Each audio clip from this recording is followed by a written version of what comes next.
Welcome back to the new year 2025 of Aquademia. I am your host, Justin Grant. And I'm Maddie Cassidy. And we are kicking off the new year with a country spotlight episode with our dear friend Carlos Mario Ramirez, who will be walking through Colombia. But before we get into that, I want to remind everyone that Aquademia is on X. You can follow us at Aquademia Pod. If you want to contact the podcast for any reason, we do have an online forum located at globalseafood.org/podcast. And if you enjoy this episode, then leave us a rating or review on your podcast platform of choice. We're super excited to have Carlos on this episode, especially because this year, 2025, we will be hosting our Responsible Seafood Summit in Cartagena, Colombia. So enjoy this taste of Colombia as just a sneak preview of all that's to come this year. And with that, we will see you at the end.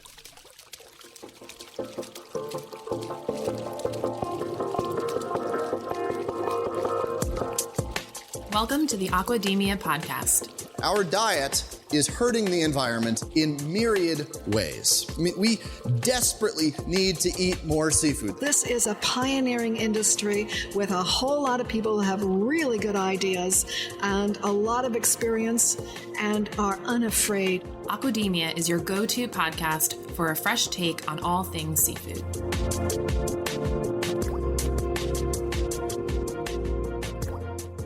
Happy New Year, Carlos. Thanks for joining us. Hey, how are you? Good I'm to doing have great. you on the podcast, Carlos. Yeah. Thank you very much for having me. It's great to see you again in this new year. Hopefully, this will be a charge year for all of us, increasing our goals and achievements into this beautiful organization. Thank you very much. Yeah, we don't get much time to celebrate like completing a year. I feel like Maddie and I, we record our end of year episode and we're like, wow, look at how much we accomplished. There's so much that we're thankful for. And then we go on a short little break and we come back. We're like, oh, here. Hit the ground running. We're hit back the ground in running. it. Exactly. Yeah. But part of our planning for this year, we're like, okay, what is it that we want to do more of? Who is it we want to feature? And your name came up rather quickly and for multiple reasons. One, you're just a great person to interact with, and we're really glad that we're able to get you on the podcast. And also where you're from and the significance of Colombia. And that's why this episode is going to be a country spotlight, but there's also a lot of things that are going to be happening in that country this year, and some of that we will get into in this episode. But before we get into that, Carlos, could you just give our listeners just a brief background on who you are and what you do? Okay, thank you again. My name is Carlos Mario Ramirez, which is a long name. It's a Latin name compounded by two names. That's sometimes confusing, but it's normal to have two names here in Latin America. Mm-hmm. And Carlos is a very common name here, down here in South America, in Latin America in general. I was born in Colombia, Medellin, Colombia. My profession is a geologist, but then I went into Germany for a scholarship. I spent 1 year in Germany in 2000, between 2000 and 2001. And it was an approach for environment issues. And then I came back into my country to start working in environment. I used to work for ISO 14000 standards implementation in several companies down here. But then I received a call for a shrimp company in North Colombia, exactly in Cartagena, Colombia, which is the Caribbean part here in this country. Uh-huh. It was a huge shrimp company that exports shrimp mainly to Europe. 85% of the production was exported to Europe, and the other one into US at that time. And I started working in that company in the environmental issues, but also I get soonly contact with what we know as ACC, the Aquaculture Certification Council. In 2006, I started to implement the standards we have in our program at that time. So I used to have auditors like Monica Drasba, Larry Drasba, perhaps you might know, Jeff Peterson as well. I knew Jeff Yeah. Peterson at that time. I mean, we are talking about more than 15 years. And it was my first approach with our program certification. Then I spent perhaps 10 more years in that company. Yeah, then I start working in another issues, but in 2015 I came back for the aquaculture business. I start joining the National Association for Aquaculture here in Colombia, working with certifications. And the first certification I start working, it was again now BAP. So Right. we lead the first tilapia group certification here in this country. We certified 32 units at that time. I think it was the first tilapia group that was certified all over the world. And it was a great Wow. experience. Then, for trainings and conversations and other issues, I joined Global Seafood Alliance around in 2019. Yeah. And we won't let you go. Yeah. Well, we're so excited to have you on the podcast, Carlos, and I'm glad that we have the chance to kick off the new year with a country spotlight of your home country, Colombia. So to give our listeners a sense of the current state of things in the seafood industry in Colombia currently, can you give us some background on the history of the industry in your country and how it came to be where it is today? Yeah, as same as the aquaculture business, which is quite a new business. I mean, aquaculture. Perhaps we have some cases that started in with shrimp in Ecuador around 1940. Bill Honey had this date very precise, but it's around that. And the aquaculture here in Colombia started in perhaps 1999, 2000. It's a recent business, but at that time, I mean, the shrimp was the main aquaculture business in that country Mhm. until 2010 around, and then start growing the tilapia business. I mean, the shrimp business in Colombia, for different reasons, is closed. I mean, we don't have any more uh, an important shrimp production in this country. But in 2010, start the tilapia business. And what the people involved saw there in that business is the closeness to United States. They saw a business because think about this.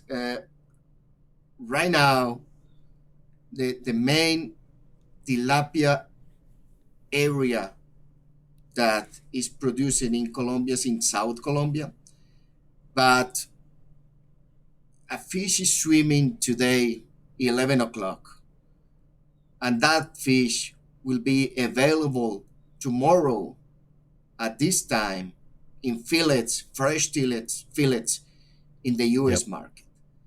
For us, the U.S. market is the main market. We export Mhm. around the 94% of the products, the aquaculture products we produce in this country. The main market will be U.S. And the freshness, that quality attribute, is very important for U.S. market. I mean the U.S. market, and for us to understand and to improve every day.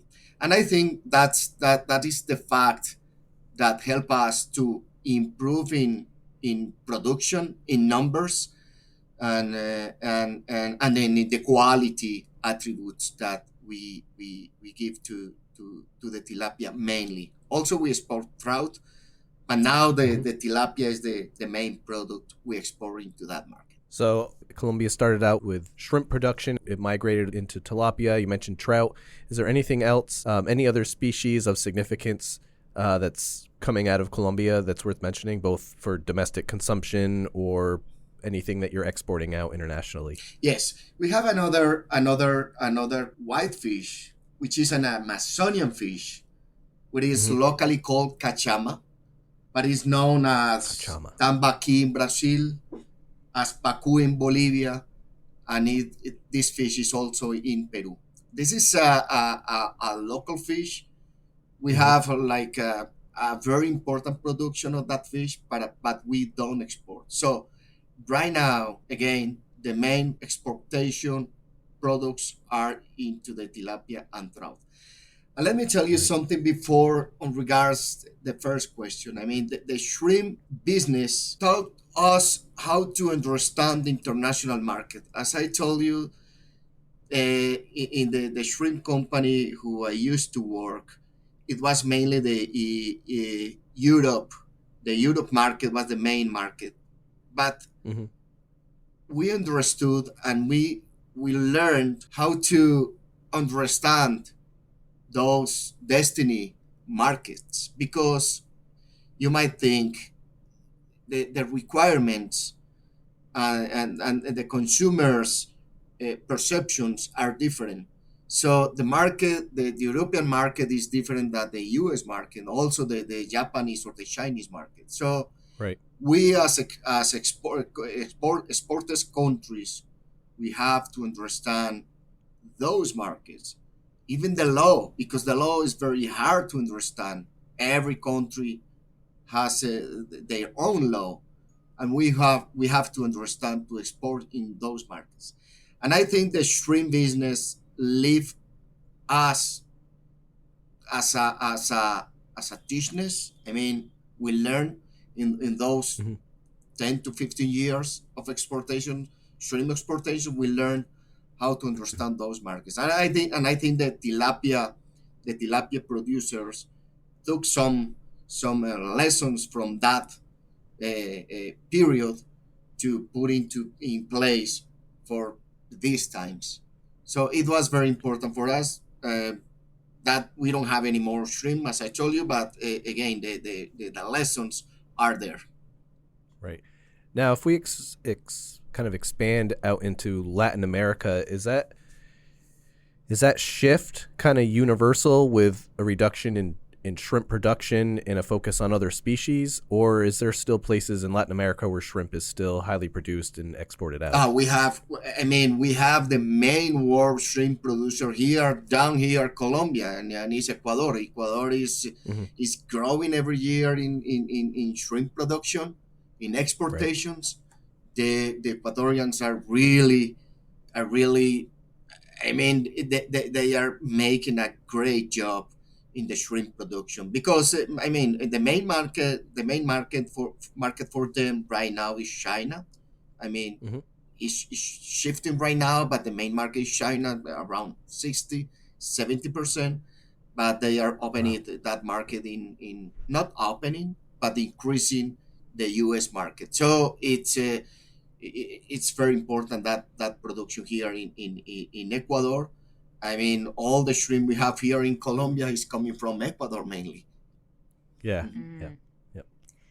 So what would you say are the most consumed seafood species within Colombia? So you said that you export 94% of the tilapia to the US. So what's mostly consumed in country? Yeah. Shrimp? Yeah. That's a great question. We export tilapia, but mainly we don't eat our tilapia. We import that tilapia. The tilapia we get in fresh fillets. We export those fillets into the US market mainly.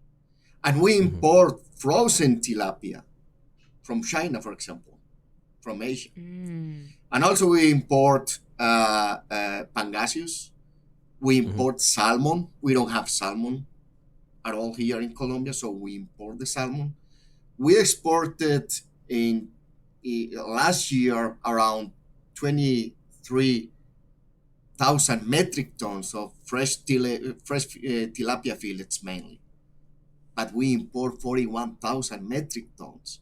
So what Wow. the country is trying to make, I mean, in that strategy, is increase the exportation, but also make the import substitutions of aquaculture products.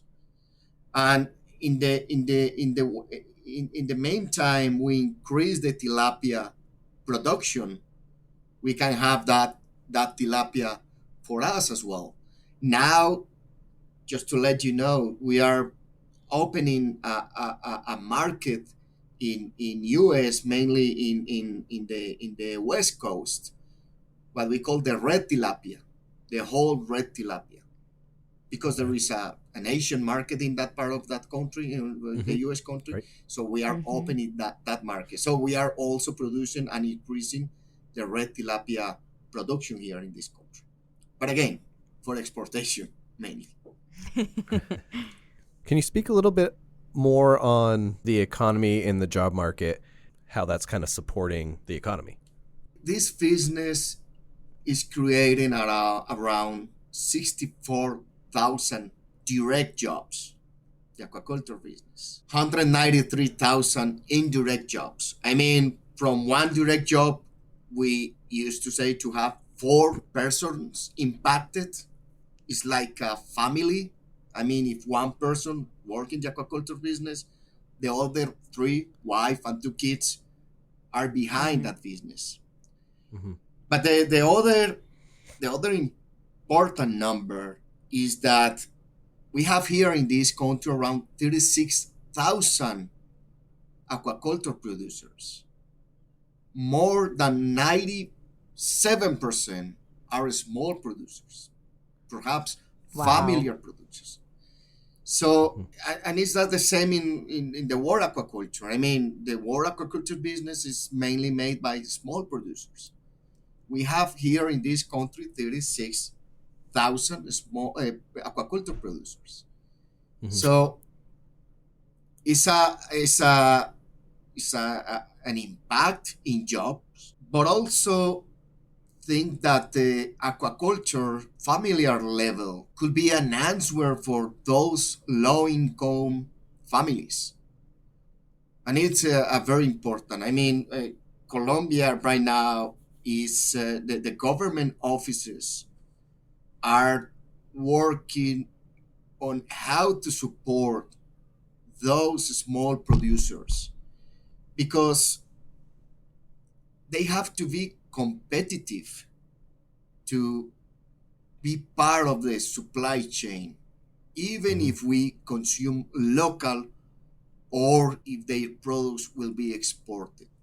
So in that way, they should be very competitive as the big ones to be part of that supply chain. It's an interesting statistic. And then as you were talking about what percent are small producers, it just dawned on me that our first episode of last year, I believe, was with Bill Honig, who you mentioned earlier in this episode, on how GSA engages with small producers. So I'll make sure to link to that specific episode in our show notes. But yeah, that's really important. And I'm sure that's the norm in other regions around the world too. And so it's a super important thing to consider on how small producers can kind of make their way and be relevant in the seafood industry. Yeah, that's the one. Yeah, and it's great to hear that the government is paying close attention to these small producers because as we learned in our episode with Bill, it's getting harder and harder for them to compete with these larger corporations throughout the seafood industry.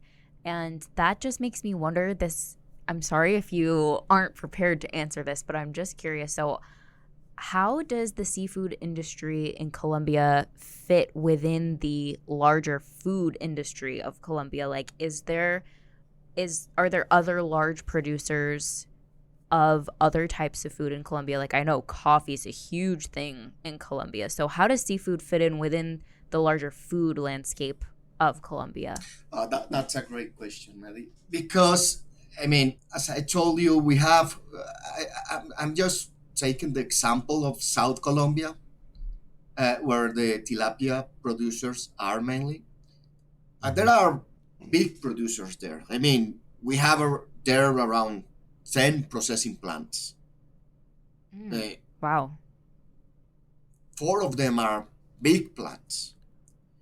And they are being supplied by their own operations, but also by third companies. And what the government authorities and also the producers are doing is how to involve those small producers into these big, let's call plants, are companies who have the market contacts. I mean, the processing plant through perhaps a sales company in US have the contact, or is in between the salesperson or the sales company, and in between the producers. And when they have some international commitments to export in terms of quantities, and if they alone are not able to fill up all those quantities, they have to involve another producers. And here come the small producers. They play a big role in this supply chain. And then what these companies are making is, how can we improve the standards, the production of those small producers? And now we have small producers in South Colombia, but with high quality and high standards of operations. They are competitive to be part of that. So what we are trying, what we should search for in the future is involve more small producers in that small change. If the aquaculture producer has the acknowledgement that my product that I take care of between 9 to 12 months will be in that plant, and that will be exported, I will feel that I'm part of the supply chain, not only for the international market, but also for the local market. And the other thing we have to understand or introject is that the quality that we deserve at local level should be the same that we think to export. So if we think in high quality to export, also we have to think in high quality for the local market. And that's why we are working in that importation substitution, is how to fill out that quality asked also for the local market, and at the same level we are exporting. What's the population of Colombia? 50 million. Oh, yeah. Good thing I didn't just throw out my wild guess. But think about it. We are 50 million, but 80% of the population live over the mountain, which is the 20% of the territory. We live over the Andean. Wow. I mean, we live over the mountains. We have a huge area, which is a plain area, which is in the west area of the country, and this area is not very populated. We live in the 20% of the territory. Wow, so it's really dense in a small portion of the country, and the rest is like rural. Exactly. Wow, that's interesting. I mean, I live in a city which is fast 2,000 meters over the sea level. Bogota is 2,600, and we have different cities at that high. But also we have the Caribbean city, which are near the Caribbean Sea. Right, you got a little bit of everything. It's really nice. I want to shift gears a little bit, focus on innovations and technologies. I know we've talked about improvements in shifts in trends as far as species and talking about quality of seafood that's being exported. And a lot of times technologies and innovations really help us either produce products quicker, more efficiently, be able to potentially bring in new species or farm new species. Can you speak a little bit about what sort of innovations you've seen develop over time or technologies and what kind of how that's playing a role in Colombia's seafood industry? Yeah, the technology plays a big role in everywhere and in every business. I mean, to put a number, 60 to 70% of the production costs are in feed. So if we improve the feed technology, how to get low feed conversion ratios, that will traduce in incomes to producers. But I think the technology in these kind of countries, I mean, the big challenge is how to trespass that technology to small producers. I mean, Right. they deserve high technology to get better products at the low cost. We are giving them the opportunity to improve their their living. I mean, their lives. I mean, that's the big challenge of technology, and then Right. the cost. How will it Yep. cost to that small producer? They don't have money, so it put us in another area, and is how to fund them to get access to those technologies, feed, cages, aerators. I mean, all the things, all the complements to produce a kilo of the species they are working on. So, what are some of the avenues that you're seeing small producers find funding for these technologies, or are you a part of helping them find ways? I mean, this is first of all, right now what is happening in Colombia is that these companies that are exporting their products are supporting them first, but also the government is seeing an opportunity for 36,000 families in this country to improve their lives. So also government are is not enough as always, Right. but they're trying to support some projects because there is another issue here is that the informality level is so high.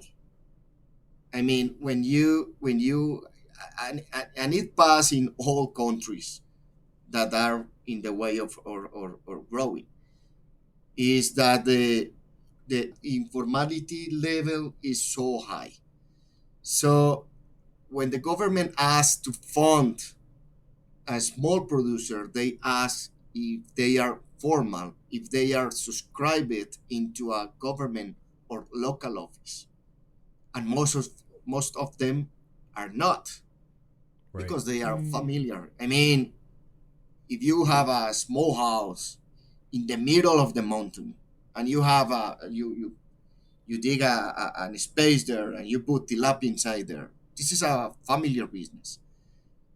But they are not worried to go into the local office or the local mayor to say, hey, I'm a small producer and I want to be funded by you.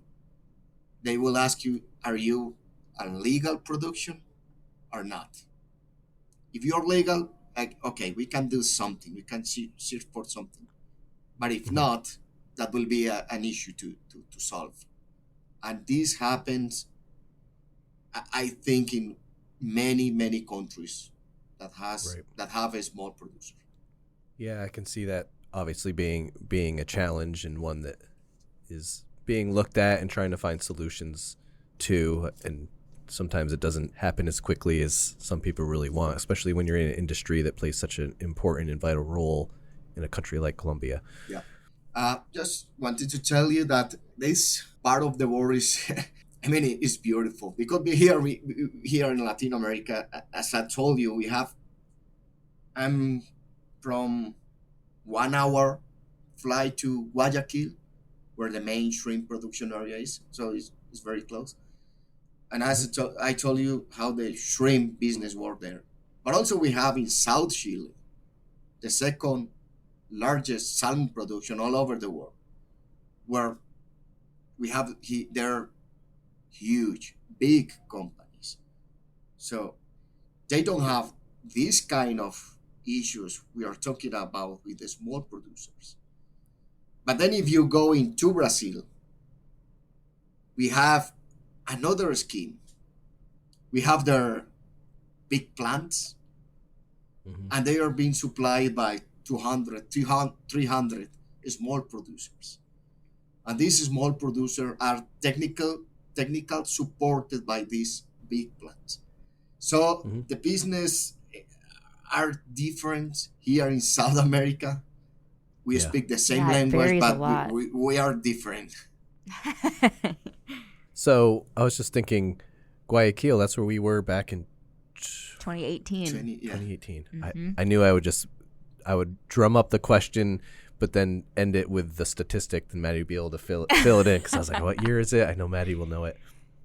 And you mentioned Jeff Peterson, who we also did an episode with, I don't know, probably back. It was a really Around good that episode time. that I'll link to. But I believe he lived down in Guayaquil, didn't he? Yes. He Yes. was Yeah. a shrimp producer. That's right. He was a shrimp producer. I mean, Jeff is a very well-known person down here in South America. He speaks fluently Spanish, and he likes South America. Well, we can see that you have a fan in the background because you're probably pushing nice warm air. Meanwhile, Maddie and I are sitting in an office that for some reason doesn't. It's freezing cold. I know that. I know you are freezing, guys.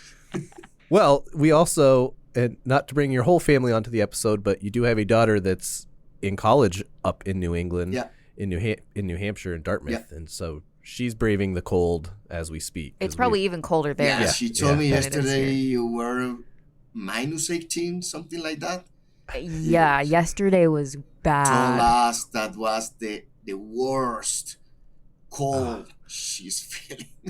And it's windy too, Yeah, which yep. just makes it Yeah. so much worse. Exactly. It's like everything is cement outside. It seems like it. Yeah. So that's kind of a good segue to one of the reasons why we're excited to be highlighting Colombia right now is this year, the Global Seafood Alliance's annual conference, the Responsible Seafood Summit, is going to be in beautiful Caribbean Cartagena, Colombia, which we were lucky enough to have Carlos at the 2024 Responsible Seafood Summit in St. Andrews to announce this to all of our attendees live. So this year in late September, going in the last week of September, going into October, we will be in Colombia, and it's going to be beautiful weather. So I'm excited for that part. But there's so many other reasons to be excited. So can you talk a little bit about the summit this year, Carlos? Yeah, waiting for you guys. I mean, Cartagena we have three main cities in the Caribbean: Barranquilla, Santa Marta, and Cartagena. But Cartagena has a long history about this, the colonization process and everything, and we have there all the Spanish constructions, buildings, and everything. It's a beautiful city. It's very well known. I mean, I think it's the most touristic city here in Colombia, because it's very easy. I mean, Cartagena from Miami is 2.5 hours flight. It's very close. It's 50 minutes from Panama. It's very easy to get into Cartagena. But I think the summit in that city is an invitation to all Latin American countries, because we have great producers here: Chile, Ecuador, Brazil, also we as exporters, tilapia exporters, Mexico, and everything. And it's a worldwide invitation, but it's a specific invitation for Latin countries, that they feel, we as a countries feel involved in this big chain and business, which is the aquaculture business all over the world. So, waiting for you. I will be sure you will have great time in that city. Just leave out your sweaters and long pants and everything. Just bring your short sleeves, shirts, and prepare. That sounds pretty nice right about now. Yeah, I don't think I've ever, and I've been to 6 conferences, GSA conferences. It was Goal, now it's the Responsible Seafood Summit. But I've never gone swimming, and you know what? This year is going to be the year. Yeah. Yes. It'll be nice enough too. Yeah, definitely be nice. I mean, and the location we choose in Cartagena. I mean, the hotel where all the event will be done is beautiful. It's just front of the beach.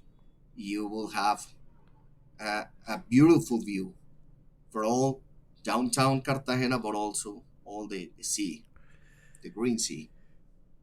And to your point, Carlos, we just had a meeting about logistics and maximizing the attractions and making this experience great. And we don't want to give away too many details because a lot of things are obviously still in the planning because we're many months out. But we will have another episode coming out as we get closer to the live event to really drum up some more excitement. We'll have some more information on programming and events that are going to be taking place as those start to unfold here in Q1.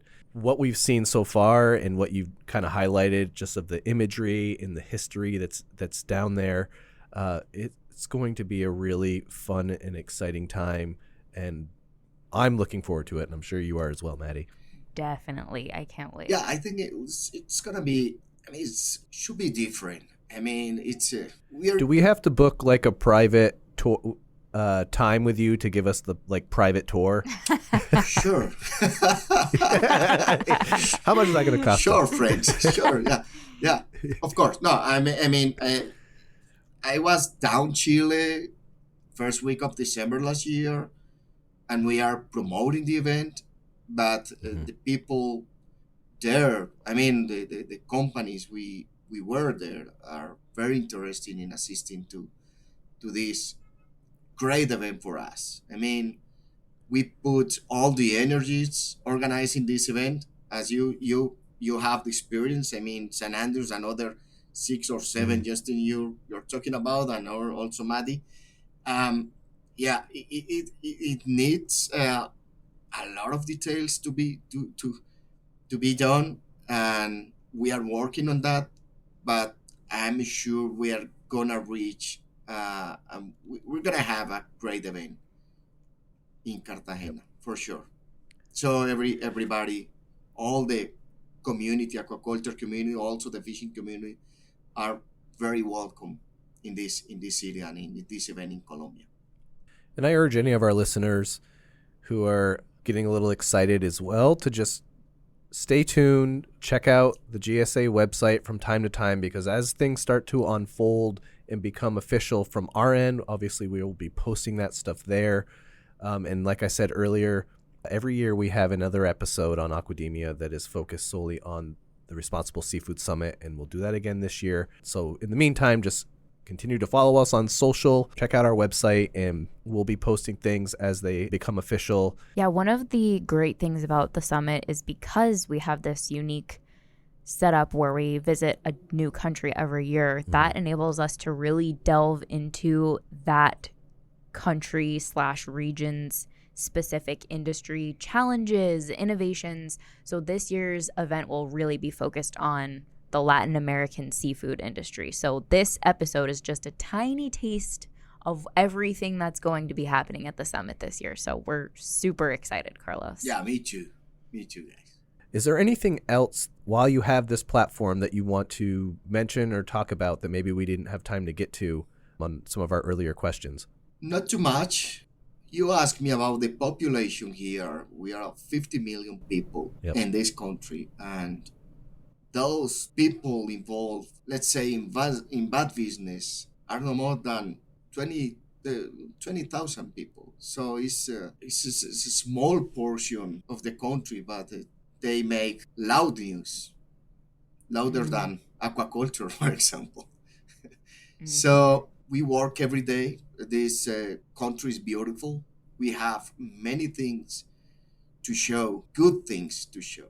And this is mainly what we are made of. Every day we start working very early in the morning and work every day to improve our image at the international level. So we are very proud. I'm very proud to be Colombian, very proud to be Latin American person. And again, it's keep working. That's all. It's a great message. Yeah. Well, Carlos, we really appreciate that you're able to take the time and kind of kick off Aquademia's new 2025 season with this episode. Thank you again for joining us, and we'll be talking with you soon. Okay, guys. Thank you very much.